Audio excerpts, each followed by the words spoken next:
Hi, I'm Mark, 1/3 of Trading the Market, and today's video is the long-awaited Formula 1 Ultimate Trading Guide, Part 1.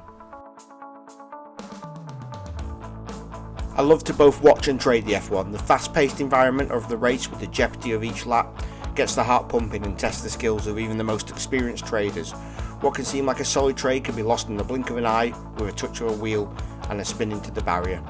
So in this Ultimate Trading Guide, I'm going to show you some of the strategies I use every race weekend, including a strategy from one of our followers, which I now use. Thanks for that, Sammy. As a pro trader, I have a set target each week, which I can make on one F1 race day. Once I hit that target, I'm happy not to trade for the rest of the week and spend anything I consider to be pure profit. It's also important to add money into your bank each week as you build on what you have achieved, and this provides insurance for a bad week. So without any further ado, let's get into it.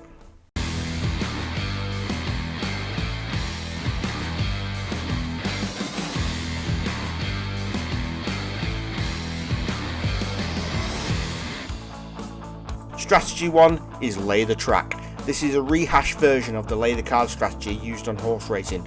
Link to this video is in the description. The idea of this strategy is that we want to lay as many drivers as we can, and to do this at a set price for shared liability.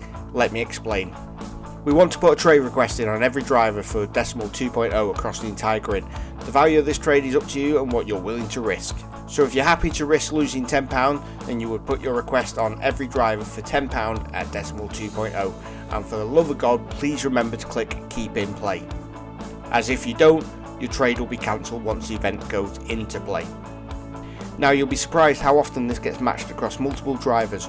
All it takes is for a mistimed pit stop or for the safety car to come out after the leader has just pitted. In order for you to break even on this, you need to match 2 drivers, and to turn a profit you'll need to match 3. Often you can take the trade out on this strategy for a green. If you match 1 driver and that driver wins the race, you will lose your entire stake. If you match 2 drivers and one of them wins the race, you will win or lose nothing, and any drivers matched past that is pure profit. This is a strategy I like doing, as it's a set and forget strategy, or you have the ability to do that.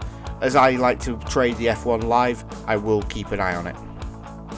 This strategy does come with a massive risk of losing your trade, but with nothing ventured, nothing gained. I would only tend to pick to do this strategy after I've seen the starting positions for the race. If Leclerc has had a bad qualification and is starting P4 due to technical problems, then he is likely going to be contending for P1 depending on the track. You'll be amazed how much the prices move around on drivers that have pitted early or late. We have another strategy later on in this video that covers pit stops, which is my bread and butter of F1 trading. Lay the track is a risk strategy that works well with the more that goes wrong for the lead drivers. You should always be able to trade out for less than a total loss if you lose your bottle, or if the odds drift, and you can trade out for a small profit only on matching 1 driver. Unlike horse racing, this trade can trigger very early in the event, allowing time for the other trades to trigger or make a profit on trades or matching more than 1 driver. In horse racing, this only really triggers in the last 3 furlongs and leaves very little chance for other horses to be matched. As we can trigger early in the event in Formula 1, we have plenty more time for this to happen. If you don't watch a lot of F1 or none at all, you can still trade this with very little knowledge. Based on that simple trade, we're going to look at our next method, which is the Sami P method.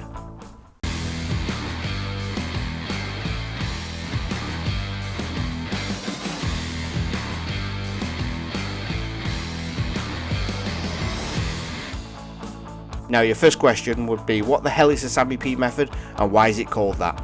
Well, here at TTM we also run a free service on Discord. Discord being a free app that you can download on your computer, tablet or phone. This will allow you to access the community. You can sign up and join the community of like-minded people who all want to better themselves in trading and picking up new skills. For example, we have a member only ever really traded football and horse racing, now he's making a killing on the dogs. We have member-led strategies and support from very experienced traders.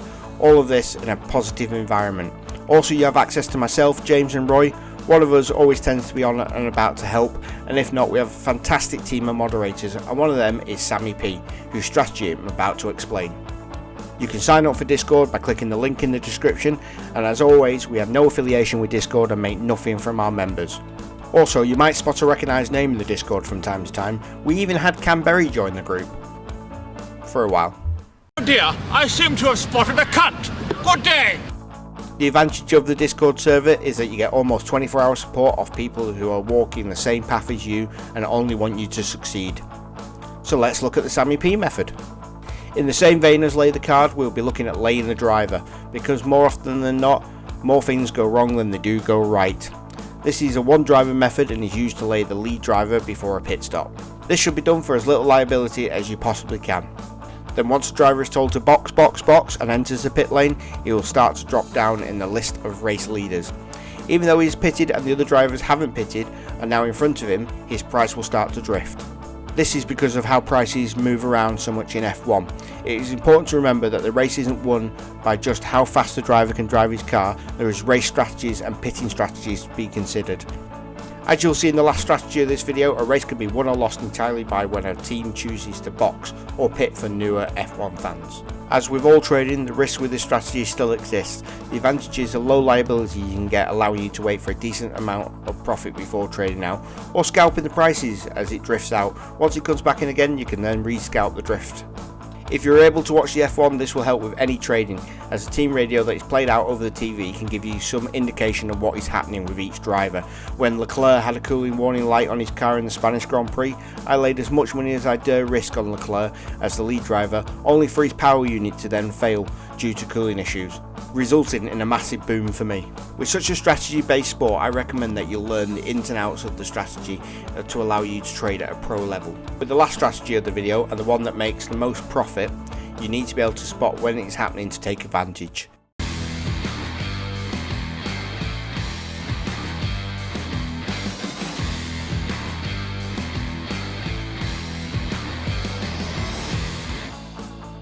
So let's look at the overcut strategy. For this, James has very kindly made up a graphic which will show us how it is played out. Thanks, James. To keep this simple, we're turning a 20 car race into a 4 car race using 2 teams.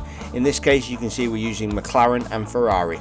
Now Lando Norris has started in P1 and is keeping the lead with Leclerc in P2. Leclerc has the faster car and is considered to be the better driver this season, but he's being held up behind Norris, who's defending the lead. We have Daniel Ricciardo in P3 and Carlos Sainz in P4. As you can see, the race is well underway. Norris is having to fight hard to keep his position. If you're a true F1 fan, put in the comments which circuit this is, and no cheating.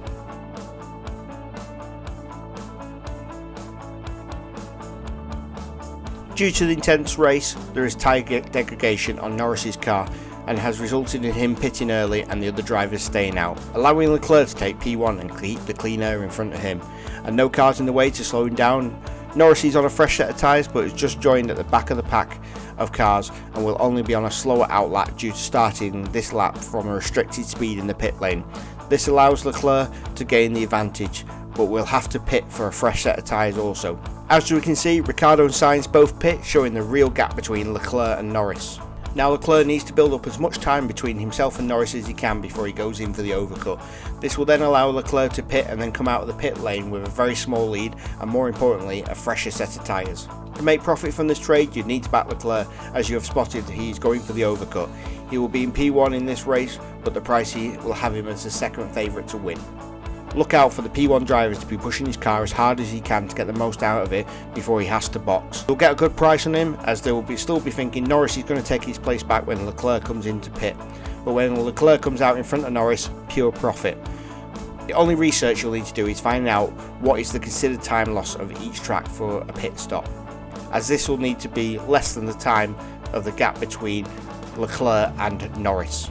If the time to pit and be back on the track is 21 seconds, then the time between Leclerc and Norris needs to be apart has to be more than 21 seconds. Also, if Norris goes in and then comes out P4 and P2 and P3 haven't pitted also, the new P1, which is Leclerc, needs to make sure there's 21 second gap between himself and P4, which is now Norris, as this is the first car to be pitted to make the overcut, as the other 2 cars will still have to pit. Now when you fully understand the strategy, you can beat the average trader who thinks the car in the lead will have to pit and lose his position. It can take some time to get your head round, but if you have any questions, drop us a comment.